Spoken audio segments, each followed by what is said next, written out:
Who's having a kick-ass summer? Me! Yes, this guy. What's making it so kick-ass?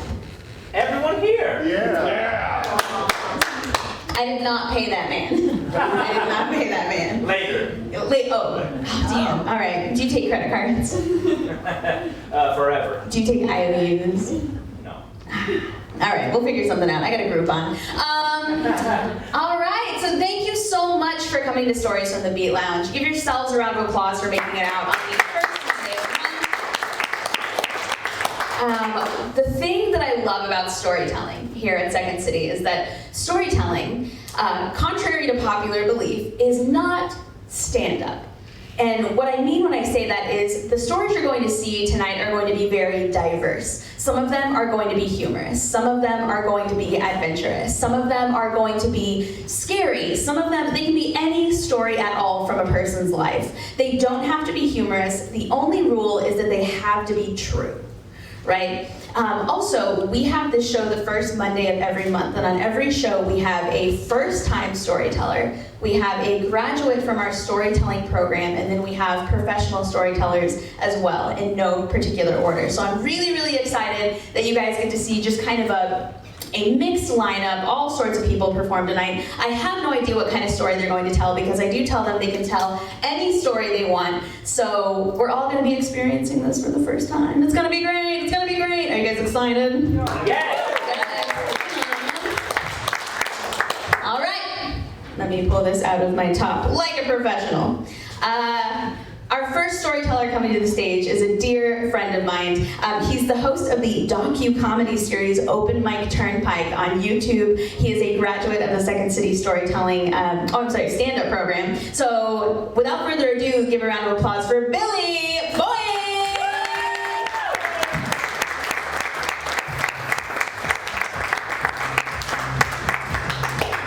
Sydney Davis, everybody. You're awesome, Sydney. Me? I don't know. I really needed the answer to one question, and I needed that answer so badly. And there was a very urgent sense that I get that answer right now, and I failed. The question, it may be one that you have asked of yourself. Anybody here? It's a big one. Who am I? Anybody? The sense of urgency came when my wife, about a month ago, told me that she's now carrying our first child. Thank you. But how in the hell am I supposed to raise a kid in this world if I don't know the answer to that question for myself? I mean, how am I supposed to help a life develop if I don't know fundamentally who am I? One thing that doesn't happen a lot in my life is perfect timing. But when Sydney asked me to be part of this showcase tonight, the timing could not have been more perfect. Because it wasn't until I sat down to prepare for tonight that I realized I was asking the wrong question entirely. The correct question to ask is not who am I? Because a person is so much more than those 3 lines of dialogue on our Facebook bios. We're so much more than a quick synopsis, and we're a lot more than maybe one thing we said or did or thought or wore in a given situation. The correct question to ask is the one that we're here asking of ourselves tonight. What is my story? We've all had loved ones who have come and gone, and it is so important that we do what we're doing here tonight, because when their story comes to a conclusion, it's up to us to take over the role as their storyteller. And that's when something really cool happens, because now you start putting your own twist on their story. Now how they impacted your life, that's evident in the way you tell their story. So that's what I committed to do for my own child, to make sure that she or he knows the whole story of those that came before us. And I wanted to share one of those stories with you tonight about a hero of mine who's come and gone, that has had a huge impact on my life, and I hope has a huge impact on my kid's life. Tonight I want to share with you the story as I saw it of my hero, Humpty Dumpty. We all know Humpty Dumpty. Sat on the wall. Right, and then what happened? He had a great fall. And then what? All the king's horses and all the king's men couldn't put Humpty together again. What you haven't heard until tonight, when Humpty came to, he was shattered and broke. And he screamed as he saw himself dripping with yolk. But his screams were not heard from the dungeon below, where the discarded shells of the king's eggs did go. So cold and alone, Humpty suffered and bled. And he swore on his life he would claim the king's head. For old Humpty knew that his so-called big fall was the king's own misdoing, not misfortune at all. He stayed up through the night by the light of the stars, sharpening bits of himself across the cell's window bars. For one useful tip, which old Humpty knew well, is that nothing is sharper than sharpened eggshell. It was when the cock crowed, the guards came to call. Humpty hid in the shadows, his back to the wall, and he pierced the guard through, and the shell did not break. He's not good for your heart, an egg with a steak. He ran from the dungeon quite proud of his trick, and in the castle courtyard found a knight's jousting stick. So up and over the wall Humpty ran, and he vaulted, while the guards cried out, "Make sure that egg is assaulted!"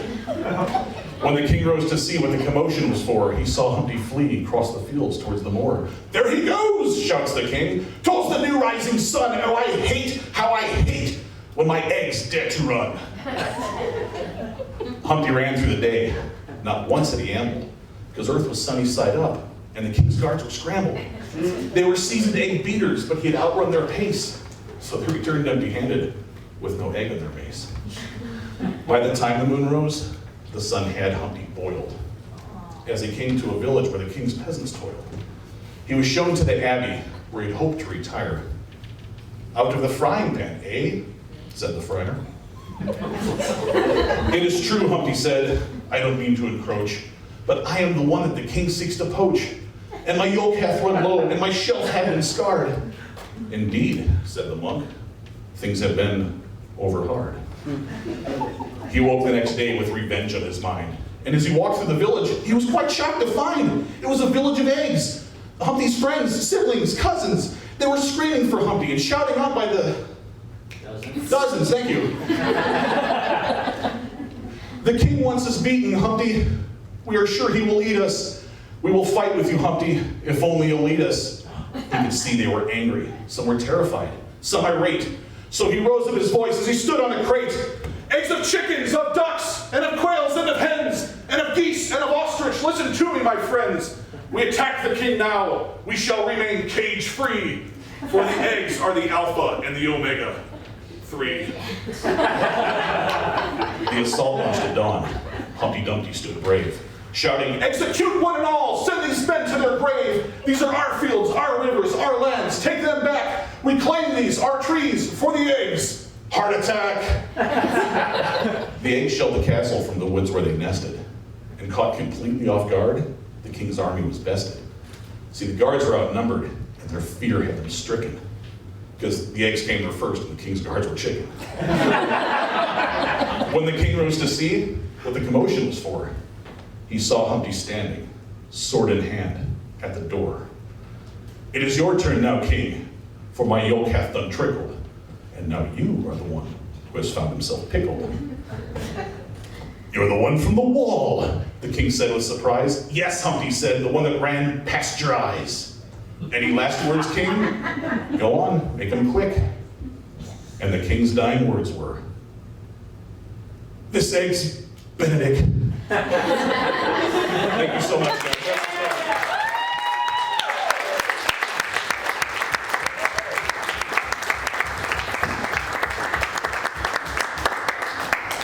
He's been talking to me about telling a story about his hero for like a month now.